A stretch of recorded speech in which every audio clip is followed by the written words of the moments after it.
교회 모임에서 우리가 교회 내가 생활을 오래 했던 분들은 한 가지 이 활동을 거의 해보셨을 것 같습니다. 바로 인생 그래프를 그리는 것입니다. 내 인생이 가장 좋았을 때와 가장 좋지 않았을 때, 가장 행복했을 때와 가장 불행했을 때를 이제 표로 나눠서 이렇게 그리는 것입니다. 근데 제 인생 그래프를 보면은 이렇게 계속 꺾이긴 합니다. 계속해서 이 곡선이 계속 꺾이긴 합니다. 좋았다가 나빴다가 좋았다가 나빴다가 하는데 결국에는 제가 딱 봤을 때 상승 곡선을 이루는 것 같다는 개인적인 판단을 합니다. 근데 여러분은 어떨까요? 여러분들의 인생을 한번 지금까지 살펴봤을 때 한번 머릿속으로 한번 그려볼까요? 이때는 내가 정말 행복했지, 이때는 내가 정말 불행했던 것 같아. 이런 인생 그래프를 한번 머릿속으로 그려보시죠.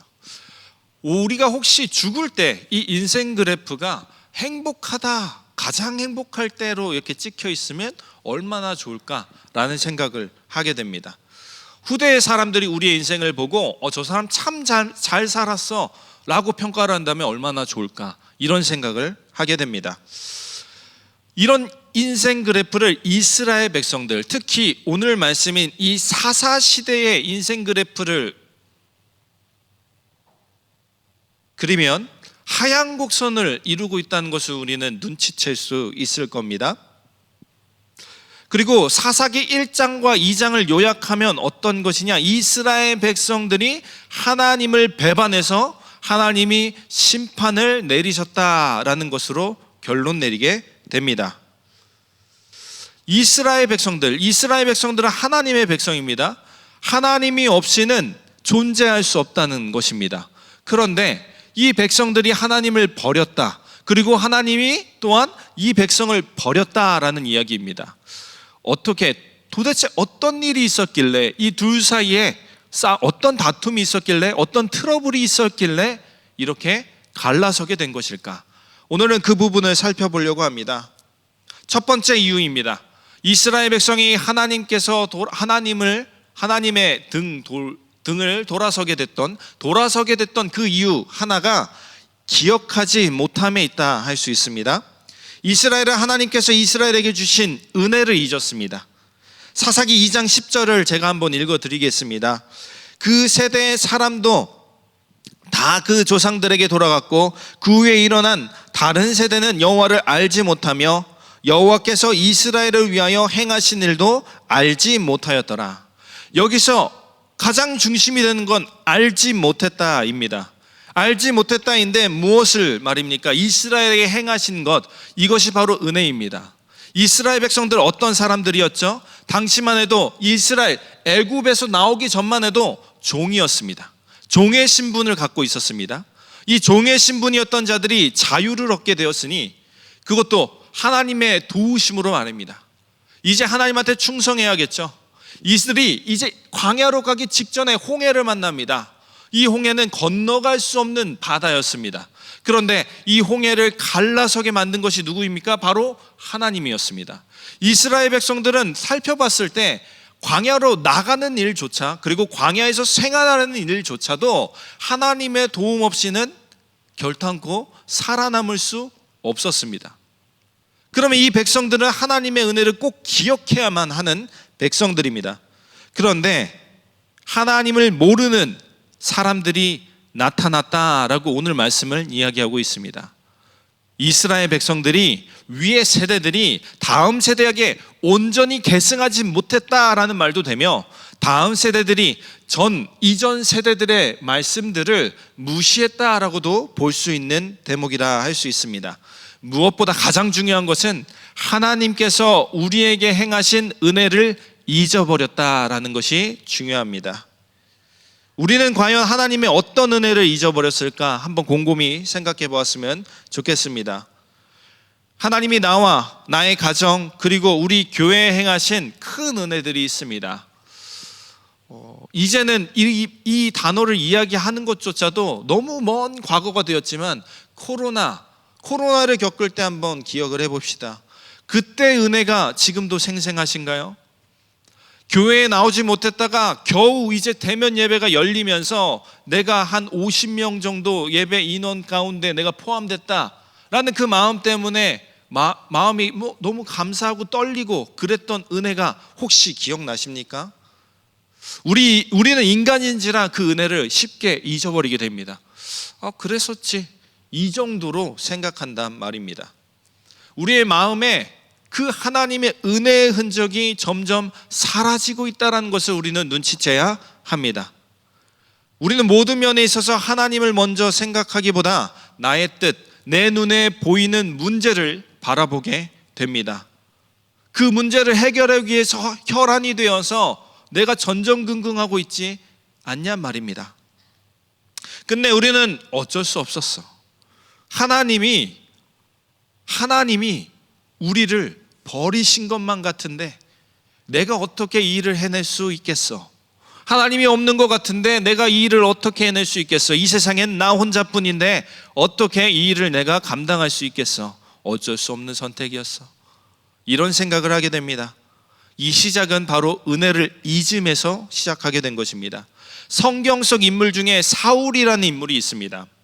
이스라엘의 초대 왕인 이 사울 말입니다. 그는 사무엘상 10장 22절에서 이스라엘의 왕으로 선택받았습니다. 선택받았음에도 불구하고 어디에 숨어 있었느냐? 진보다리 속에 숨어 있었습니다. 이 사람이 웃긴 것이 키가 작은 사람이 아니었습니다. 정말 키가 큰 사람이었어요. 요즘 막 180도 키가 작다라고 얘기를 하는데 참 부럽습니다. 한 190 정도의 사람이다 생각하시면 됩니다. 그 사람이 진보다리 속에 숨어 있는 것입니다. 이 모습을 보며 그가 우유부단한 사람이다, 참 못난 사람이다 라고 볼 수 있지만, 반대로 얘기하면 이 사람 참 좋게 얘기하면 겸손한 사람이다 라고 생각할 수 있습니다. 내가 어떻게 왕이 될 수 있어? 나는 못해 라는 사람이었습니다. 그런데 이 사울이라는 사람, 그 마음 가운데 하나님의 이 은혜를 잊게 되었습니다. 하나님의 이 은혜가 없어져 버렸습니다. 사라져 버렸습니다. 난 당연해, 내가 이스라엘 왕이 되는 것 당연해 라는 생각이 마음에 들어왔다는 것입니다. 사무엘상 13장 8절에서 이스라엘 백성들이 이방 민족들과 전쟁을 하기 위해서 모이게 됩니다. 모이게 되는데, 아직 안 읽을 겁니다. 모이게 되는데 여기에서 지금 이스라엘 백성들이 어떻게 해야 되고 있다고 방금 보였나요? 흩어지고 있다라고 되어 있습니다. 이스라엘 백성들은 지금 당장 전쟁을 벌여야 되는데 흩어지고 있다라는 겁니다. 그럼 여러분이 사울이라면 어떻게 해야 될까요? 흩어지지 않도록 해야겠다. 근데 흩어지는 이유가 있습니다. 왜 흩어질까? 사무엘이 와야 됩니다. 사무엘이 전쟁을 벌이기에 앞서서 하나님께 예배를 드리고 이제 전쟁을 벌여야 됩니다. 그런데 사무엘이 7일 동안, 일주일 동안 소식이 없는 거예요. 그러니까 사람들이 나 집에 돌아가야 돼. 왜 이스라엘 백성들이 집으로 돌아가야 되냐면, 당시만 해도 상비군이 아니었어요. 다들 집에서 밭일 하다가 각자의 일을 하다가 이제 전쟁이 펼쳐졌으니 우리 전쟁하러 나가야 됩니다 하니까 집안에 돌보는 모든 일들을 내버려 두고 전쟁에 나온 겁니다. 전쟁에 나왔는데 일주일 동안 가만히 있는 거예요. 전쟁은 벌이지 않고.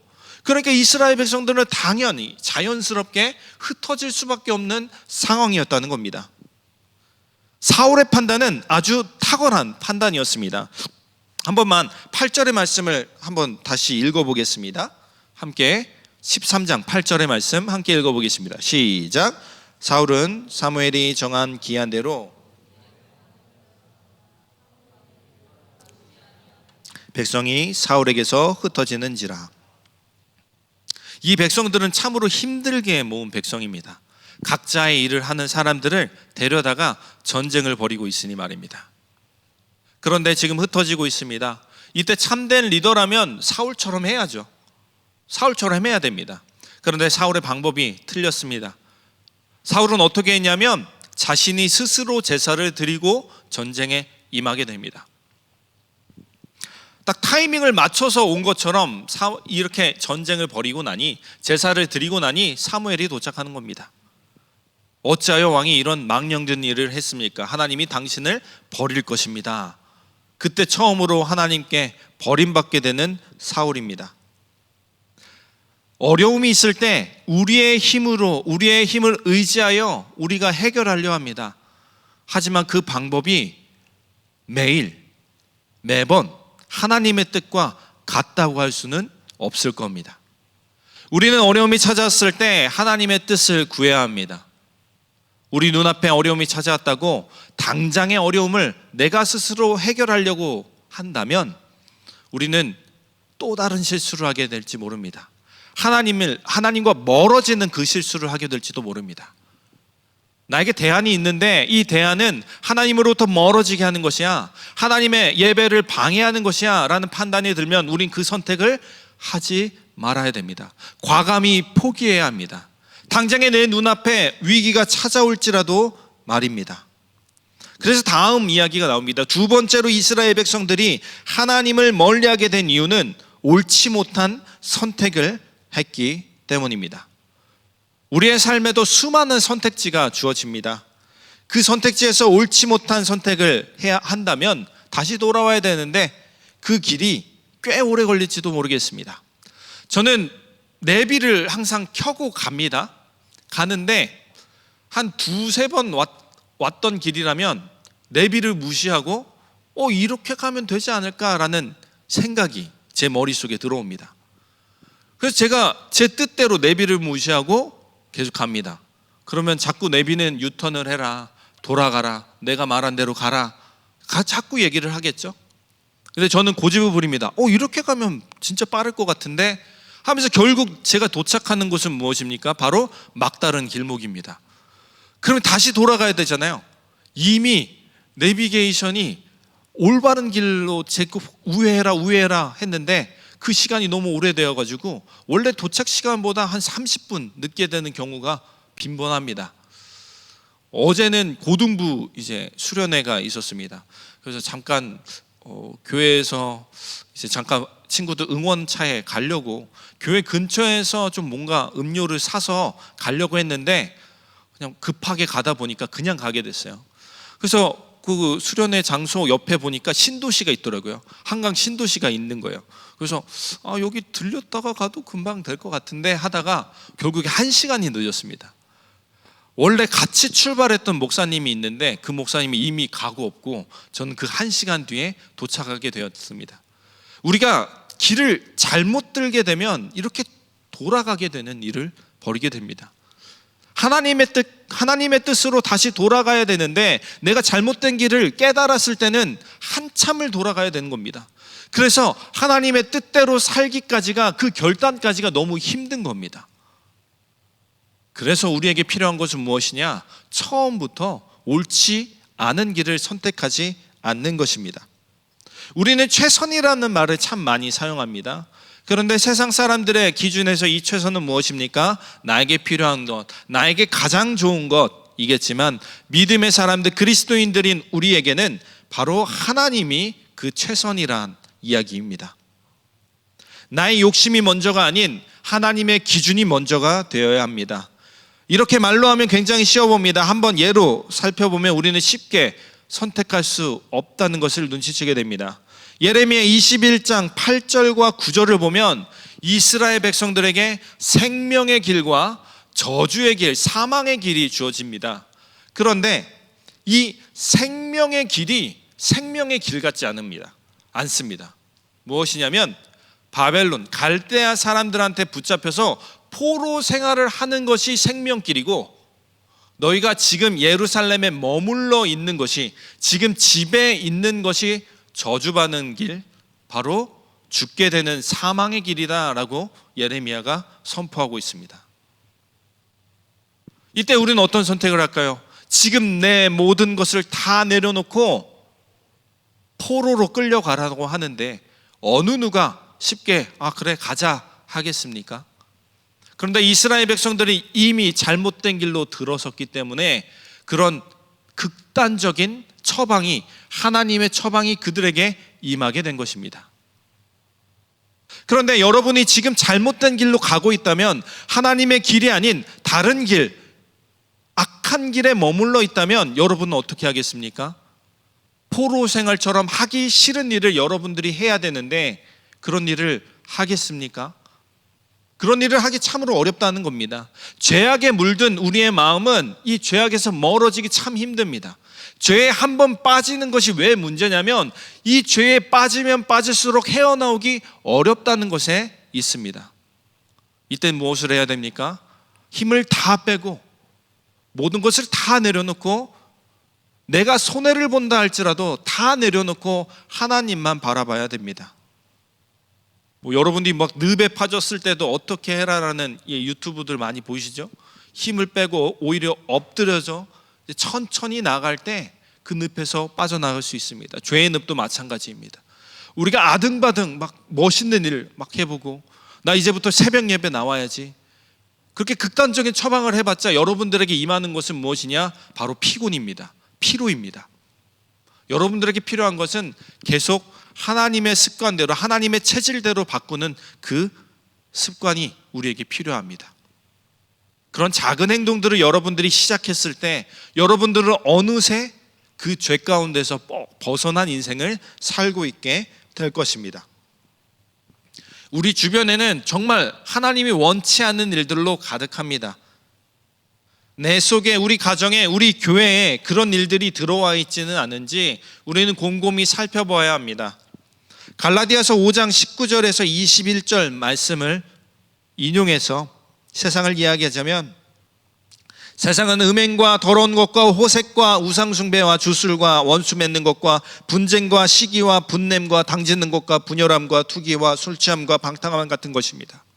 이렇게 수많은 것들이 우리 세상 가운데 있습니다. 근데 이런 악들을 우리는 멀리할 필요성이 있습니다. 당장이라도 제거해야 됩니다.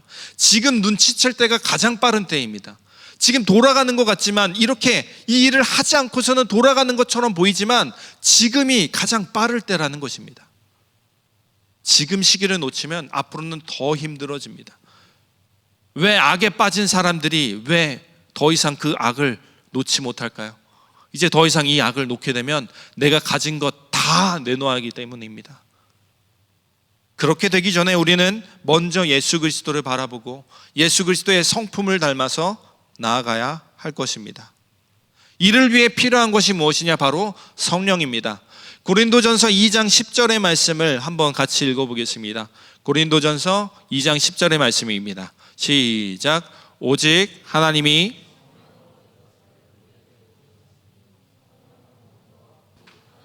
깊은 것까지도 통달하시느니라.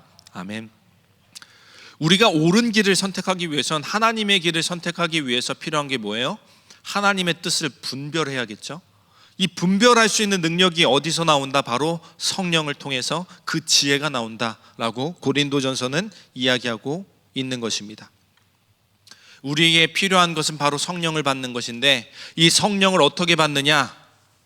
잠깐 가시적으로 사도행전에서 나온 모습은 무엇입니까? 바로 기도하는 것이었습니다.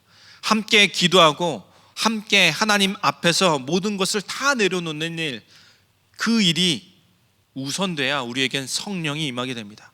그 성령이 받은 우리는 하나님의 뜻인가 하나님의 뜻이 아닌가 분별할 수 있습니다.